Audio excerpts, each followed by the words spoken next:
Monsieur le maire, chers collègues, je ne reviendrai pas longuement sur l'ampleur des contraintes exogènes qui pèsent sur nos finances publiques. La baisse drastique des dotations d'État, montée en puissance de notre contribution au fonds de péréquation communale et intercommunale, les chiffres ont été rappelés, nous les connaissons. Et nous savons tous qu'ils affectent chaque année un peu plus notre budget. Il faut également ajouter à cela les incertitudes liées à plusieurs projets de réforme, et notamment celle de la DGF, repoussée à 2017, mais dont nous ne pouvons aujourd'hui évaluer de manière fiable les effets pour la vie de l'humain. Face à ce contexte difficile et inédit, le plan marge de manœuvre que nous avons élaboré pour l'ensemble du mandat est aussi incontournable qu'ambitieux, avec 40 millions d'économies et de ressources nouvelles à l'horizon 2020. Certains le jugent pas assez approfondi et appellent de plus en plus d'efforts, sans jamais expliquer toutefois comment y parvenir sans dégrader le niveau de service public rendu à nos concitoyens. D'autres estiment qu'il est irréaliste et que nous n'atteindrons jamais nos objectifs. Pourtant, les premiers éléments d'anticipation du compte administratif de l'année 2015 disent autre chose.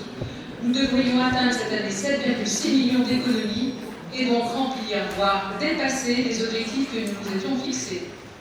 Pour le budget 2016, ce sont 9 millions supplémentaires que nous prévoyons de dégager, 3 à 4 millions de recettes en plus et 5 à 6 millions de dépenses en moins. Le groupe Union centriste et indépendant rappelait, lors du premier DOV de ce mandat, la nécessité de changer de braquet dans nos efforts budgétaires. Force est de constater que nous sommes dans la bonne trajectoire et que le cadrage budgétaire 2016 poursuit et amplifie cette dynamique. Ces efforts doivent ainsi nous permettre l'an prochain de geler un certain nombre de dépenses à périmètre constant, notamment une grande partie des dépenses de gestion courante ou encore la plupart des subventions aux structures publiques comme privées. Il est prévu que la déclinaison des marges de manœuvre et de ce cadrage budgétaire engendre une diminution nette de 20 équivalents temps plein sur le plan de la masse salariale, en dépit des ouvertures d'équipements qui sont prévues. C'est un symbole fort de notre engagement dans la rationalisation de nos dépenses de fonctionnement.